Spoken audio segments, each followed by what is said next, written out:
So, hello friends, we are back here with one interesting topic, and that topic is metabolism. बहुत बार सुना होगा ये आप लोगों ने जिम्स में कोचेस से बात करते टाइम, अपने न्यूट्रिशनिस्ट या डाइटिशियंस से अपने डाइट डिस्कशन के टाइम पे, पर आई बिलीव किसी ने आपको इन डेप्थ उसके बारे में एग्जैक्टली किस तरीके से वो चीज़ काम करती है, या what you call metabolism, how it actually is and varies from person to person, is quite different. So आज हम बात करेंगे उस बारे में. So welcome to my blog nutrition by Kshitij, and here we go. So metabolism is basically the chemical process in your body that keeps the body running, your wear and tear, repairing of cells, functioning of various organs, digestion of food, muscle synthesis, protein digestion, fat digestion, carbohydrate absorption, hell number of things. So the meaning of metabolism is basically to keep the entire chain of your system running smooth and efficiently. And now we come on to people's approach in blaming metabolism. Human being एक ऐसा प्राणी है जिसको बस एक जरिया चाहिए कि बाबा मैं तो सही कर रहा था, ये दूसरे की गलती की वजह से मेरा नुकसान हो गया. It's not the case. It metabolism के मामले में ईच पर्सन इज डिफरेंट, तो हर एक की बॉडी डिफरेंट तरीके से वर्क करती है. So as a layman you won't understand that. So ये काम है आपके कोच का, या आपके न्यूट्रिशनिस्ट का, आपके ट्रेनर का, आपको गाइड करना. तो इस दौरान जेनेटिक्स प्ले अ रोल. कभी कभार ये लगता है कि बाबा चलो उसकी बॉडी नेचुरली लीन है, उसको क्या फ़र्क पड़ता है, फाइन, +1 एडवांटेज है उसको. पर क्या आपने कभी ये सोचा है कि आपने आपके मेटाबॉलिज्म को कभी नोटिस किया होगा, या आपके कुछ पर्टिकुलर लाइफस्टाइल से आपको ऐसा लग रहा है कि आपका मेटाबॉलिज्म स्लो हुआ है, या आपके खाने पीने के पैटर्न से, या आपके एक्टिविटी से, एनीथिंग. सो वो जेनेटिक फैक्टर प्ले करता है, पर that is not only the sole factor to in determining your metabolism. Because आपका रहन सहन, खाना पीना, ये भी बहुत मैटर करता है उस चीज़ में. तो जब आप एक न्यू रूटीन प्लान स्टार्ट करते हैं और उस दौरान आपका डाइट और आपका exercise, what you call is your intake and your output, it is you have to balance. कि जब आपने मसल इंक्रीज करना है तो आपका क्वालिटी फूड इंटेक बढ़ना चाहिए, एंड ये ऑप्टिमम रहना चाहिए, not too more not too less. Less हो गया तो एफिशिएंसी नहीं होएगा, फैट मास बढ़ेगा. ज़्यादा हो गया तो फिर मेंटेन रहेगा, you won't be able to gain lean mass. So उसमें मेन कंसर्न आता है आपके फूड पे, आप क्या चीज़ें खाते हैं, क्या नहीं खाते हैं, और आपका लाइफस्टाइल जो मेन चीज़ होती है, जो लाइफस्टाइल होता है, दैट इज़ मोर इम्पॉर्टेंट. तो आपको एक्टिव रहना है, एक्सरसाइज करनी है, वेट्स. बहुत सारे जन ऐसे करते हैं कि जस्ट कार्डियो एक्सरसाइज टाइप्स ज़्यादा करते हैं rather than weight training. Because उनका ऐसा सबसे बड़ा नोशन होता है कि चलो भाग के साइकिलिंग करके मुझे सिर्फ अपना पेट कम करना है, मुझे हाथ कम करना है, थाइस कम करना है. तो उनका ये बोलते हैं ना, बहुत ही ऑनसेट गलत नोशन होता है कि ये सब करने से कम होता है. अग्रीड. मसल्स जो आपके फैट पोर्शंस होते हैं, आप जब कोई टारगेटेड एरिया पे वर्क करते हैं तो डेफिनेटली उस चीज़ों पे काम होता है, पर वो चीज़ कम होती है रीबिल्डिंग प्रोसेस में. और रीबिल्डिंग प्रोसेस में सबसे मेन इंग्रेडिएंट होता है आपका फूड. तो जब भी आप कोई टारगेटेड एरिया पे वर्क करते हैं तो वो एरिया पे वर्क करने के लिए बेसिकली कैसे मसल्स फॉर्म कैसे होता है, मसल सिंथेसिस कैसे होता है, हार्मोनल रिलीज से, ओके. सो वो आपका जो एंडोक्राइन सिस्टम होता है, जो प्राइमरी रिस्पॉन्सिबल होता है आपके बॉडीज़ का एंटायर हार्मोन रेगुलेशन के लिए, वहाँ से हार्मोन रिलीज होता है। और वो आपका जो फूड इंटेक रहता है, जितना आप क्वालिटेटिव रखेंगे उतना रीबिल्डिंग में वो हेल्दीली हेल्प आउट करता है आपको। सो दैट आपका एफर्ट वेन नहीं होना चाहिए। क्यों ऐसा बोलते हैं कि वर्कआउट के बाद you should watch out your food intake? क्योंकि वर्कआउट के बाद आपका मेटाबॉलिज्म बहुत हाई रहेगा, वो आप कुछ भी डालोगे बॉडी तुरंत खींच लेगा and you will just end up feeling more hungry. So it is guided कि वर्कआउट के आधे से पौने घंटे बाद if someone is gaining muscle mass और so you have a quality meal, pre post meal, workout meal जो बोलते हैं वो। सो वो इसके लिए इतना इंपॉर्टेंट रहता है कि बॉडी तुरंत एब्जॉर्ब कर लेता है उस चीज़ को जो भी आप कंज्यूम करते हैं। So ideally who are gaining muscle mass, they must be aware of pre-workouts, post-workouts. So sir, try and stick to natural things because nature ने जो readily available दिया है and our body is designed to absorb the vitamins and nutrients in a natural form. तो artificial चीज़ की आदत आप body को लगाइए मत। या in case if it is required तो आप कंसल्ट करके लीजिए किसी प्रोफेशनल से, तो आप ही को फ़ायदा होगा। कि नहीं तो कैसा हो जाता है कि फिर उस चीज़ की लत लग जाती है, बाबा चलो ये लेने से फटाफट होता है, results will be amazing, fantastic, बहुत जल्दी दिखेगा, पर how long, how sustainable it is. चीज़ें वही मैटर करती है जो लॉन्ग रन में आपके साथ चले बिना आपको ज़्यादा तकलीफ दिए। Okay, so that is more important. तकलीफ आपको ऑर्गन्स पे भी लौट जाता है, आपके पॉकेट पे भी लौट जाता है ऑब्वियसली। सो ये सब चीज़ें बहुत मैटर करती है आपके मेटाबॉलिज्म को अप डाउन करने को। अभी बेसल मेटाबॉलिक रेट जो होता है नॉर्मल, मतलब आपके बॉडी को कितना खाना लगता है to maintain the optimum functioning of the body. अभी किसी को वो 1600 रहता है, किसी को 1800 रहता है, किसी को 2000 रहता है, किसी को 2200 रहता है, किसी को 2400 रहता है। इतने सारे रेंजेस है। क्यों? Again body to body difference. अभी एक सेडेंट्री आदमी है, 9 to 5 जॉब है, आके बस सुबह निकले, काम पे गए, आए, घर पे बैठ गए, ऑल डे सिटिंग। सो ये चीज़ में अगर आपका बॉडी मेटाबॉलिज्म अच्छा भी रहेगा तो over the period of time वो धीरे धीरे होता जाएगा, बिकॉज बॉडी को एनर्जी रिक्वायरमेंट कम होते जा रही है। जो सिस्टम एनर्जी रिक्वायरमेंट्स है वो तो लगेगा ही, पर फिजिकल एक्टिविटी जो नहीं है उससे जो बॉडी को एडिशनल एनर्जी चाहिए रहती वो नहीं है, तो आपका BMR कम हो जाएगा।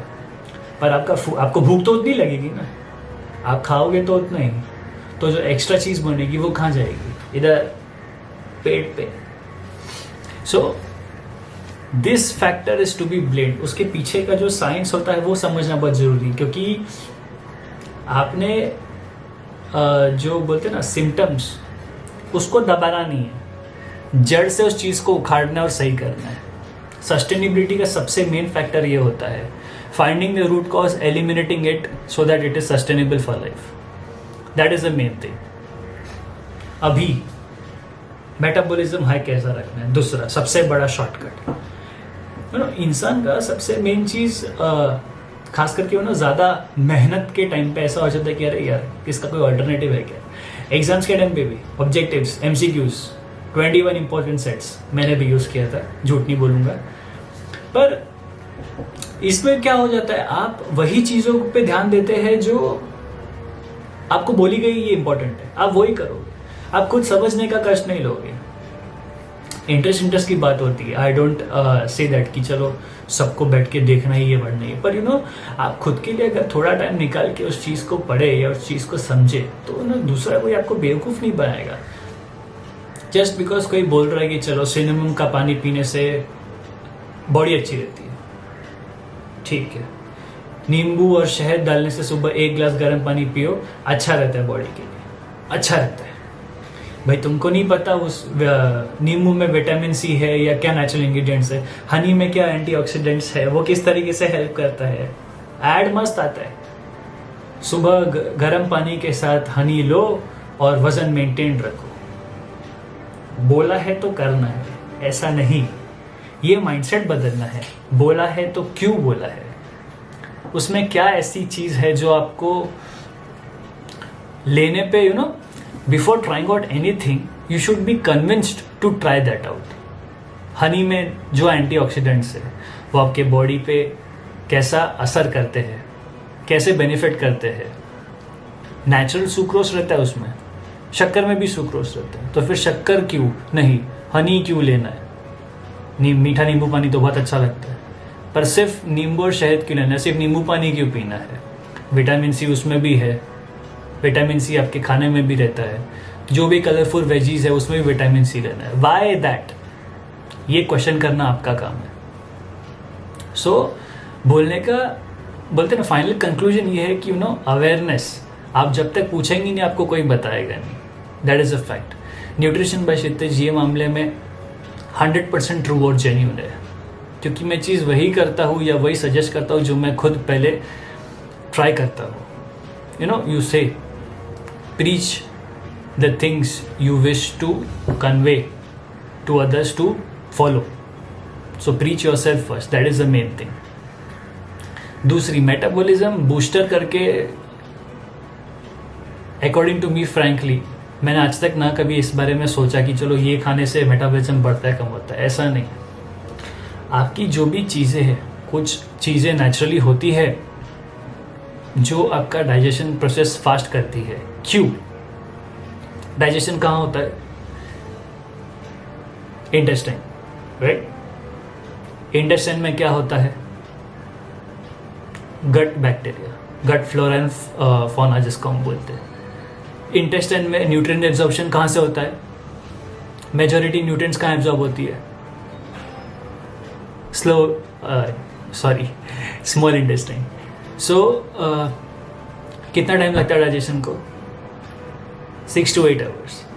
ये सब चीज़ें बेसिक्स है जो आपने समझना। अभी जो 6 to 8 आवर्स लगता है अप्रॉक्सीमेटली, सो इस चीज़ में आपको वहाँ पर आपका जो भी फूड्स, जो एक बोलते ना चाइम, पार्शली डाइजेस्टेड फूड जो होता है वो वहाँ से फ्लो होता है। अब वो फ्लोइंग के टाइम पे आपके जो गट बैक्टीरिया है वहाँ से सब न्यूट्रिएंट्स एब्जॉर्ब करते हैं। Majority of the nutrients in the body are absorbed in small intestine and rest of the vitamins further are absorbed in large intestine. So इसमें आपके जो एब्जॉर्प्शन होते हैं वहाँ पर, तो वो वहाँ का गट बैक्टीरिया एक्टिव और अच्छा रहना बहुत ज़रूरी है। अब उस चीज़ को आप अगर मेंटेन करना चाहेंगे तो आप क्या खाएंगे? क्या लगता है आपको? प्रोसेस फूड से अच्छा होगा, वो स्लो होगा, नहीं होगा, एलिमिनेट होगा, या अच्छा प्रीबायोटिक्स लेंगे? होल बोलते ना, होल व्हीट चीज, whole pulses, cereals, legumes, veggies, fruits, nuts and seeds, vegetable oils, walnuts, बहुत सारी चीज़ें हैं। इन शॉर्ट, मेटाबॉलिज्म आप बॉडी को किस तरीके से इनटेक रखते हैं, वही चीज़ों से बॉडी आपको आउटपुट देगा। अगर आप इनफ्लो ही अच्छा नहीं रखेंगे तो बॉडी आपको क्या आउटपुट देगा? So that is the main thing. और दूसरा एक चीज़ होता है कि लोगों को नोशन, बाबा मैं इतना खाता हूँ, बहुत खाता हूँ। आप कभी उन लोगों को नोट डाउन करने बोलेंगे ना, तो उनको खुद को बिलीव नहीं होगा कि वो एक्चुअली रिक्वायरमेंट से कम खा रहे, या वो लोग, उनका क्वांटिटी उतना कम है पर उनका कैलोरी एक्सीड हो रहा है as per daily requirements. And then blame game, metabolism slow है, कुछ नहीं कर सकते, जेनेटिक है। मैं 1 घंटा चलता हूँ, कैसे चलता हूँ? स्लोली चलता हूँ, थक जाता हूँ, जल्दी सांस फूल जाती है। क्यों? खाना क्या है, पीछे का लॉजिक कितना है, पानी कितना पीते हो नहीं, ब्रेन को ऑक्सीजन कितना सही से मिल रहा है नहीं पता, कितने बजे चलते हो या कितना चलते हो, 2-3 किलोमीटर, ज़्यादा नहीं। बॉडी जब भी एनर्जी बर्निंग चालू करता है, एक्चुअल आप वहीं रुक जाते हो, तो एनर्जी खर्चेगा कैसे? ये भी इंपॉर्टेंट चीज़ होती है ना। वार्म अप क्यों बोलते हैं? ताकि बॉडी एक्टिवेट हो। वार्म अप में आदमी 5-10 मिनट चल ले, 5-10 मिनट स्ट्रेचिंग कर ले, ओके। अब उसके बाद जब कोई थक जाता है अगर, तो बिगिनर से जब स्टार्ट करते हैं तो इट्स फाइन। बट आपको वो मोमेंटम रखना ज़रूरी है, तो ही आपका एक्टिविटी लेवल धीरे धीरे इंक्रीज होएगा, इंटेंसिटी इंक्रीज होएगा। आपको जब भूख लगेगी तो आपको फूड इंटेक जो रखना है वो क्वालिटी, सब चीज़ घूम के फूड पे आता है। क्यों? बिकॉज आप अच्छा खाएंगे तो अच्छा सोचेंगे, अच्छा सोचेंगे अच्छा खाएंगे तो अच्छा करेंगे, अच्छा खाएंगे अच्छा सोचेंगे अच्छा करेंगे तो अच्छा आउटपुट रहेगा। सब चीज़ें लिंक्ड है। अच्छा खाएंगे अच्छा सोचेंगे अच्छा करेंगे, अच्छा आउटपुट मिलेगा तो आपको नींद भी अच्छी आएगी, आप सेटिस्फाइड रहेंगे, मेंटली भी आप खुश रहेंगे। यू नो, एक पर्टिकुलर चेन है। सो moral of the story is don't do the blame game. आप खुद अपने आप को एनालाइज कीजिए, खुद को परखिए, देखिए आप कहाँ गलती कर रहे हैं, क्या कर रहे हैं, और चीज़ों को जितनी नेचुरली आप खाएंगे, जैसे हम बोलते हैं कि ईट फ्रॉम स्क्रैच, तो very first thing, basic suggestion, खाने से too much sweet, too much oily and too much process food, Hindi में मैदा, मीठा, तेल, इसको आप अपने खाने से 50% कम करके देखिए। लो शुगर आपको नहीं होगा, जो जनरली नॉर्मल इंडिविजुअल्स है, क्योंकि आपकी हर चीज़ में शक्कर होती है। आप रोटी से ले लो कि फ्रूट्स ले लो, कुछ भी हो, नेचुरल शुगर कंटेंट ऑलमोस्ट हर चीज़ में होता है। नमक डेली रिक्वायरमेंट मैक्सिमम 5 ग्राम, उससे ऊपर होना ही नहीं चाहिए।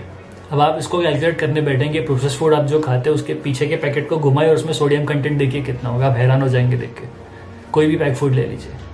सो ये सब चीज़ें बहुत इंपॉर्टेंट होती है, आपको कोई सिखाता नहीं है, टेस्ट बहुत अच्छा होता है बस।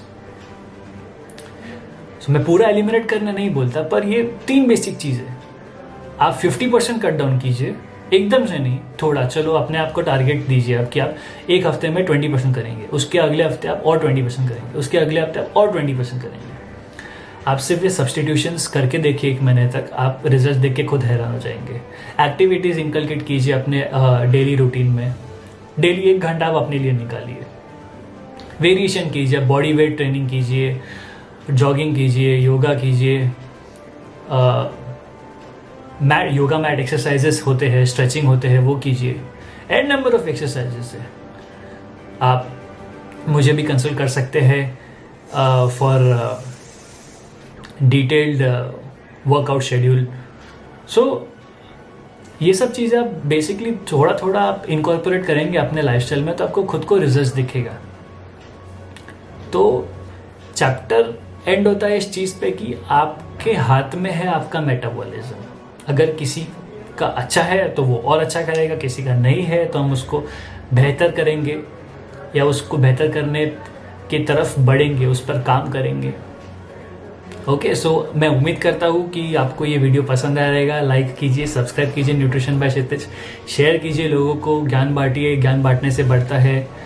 और do keep watching nutrition by Kshitij. And yes, my humble request to you all कि आप इस चीज़ को जो मैंने आज आपसे इंफॉर्मेशन शेयर की है, आप ट्राई कीजिए अपने पर्सनल लाइफ में है, और कमेंट्स कीजिए, मुझे मैसेजेस कीजिए कि आपको ये वीडियो कैसा लगा, या आपका प्लान जो आप एक्चुअली वर्कआउट कर रहे हो कैसा जा रहा है, इसमें कोई खामियां है कि नहीं, क्या डिफ़िकल्टीज आ रही है। आई एम श्योर आपको डेफिनेटली मज़ा आएगा ये फॉलो करते time, and I am always here to be here at your help.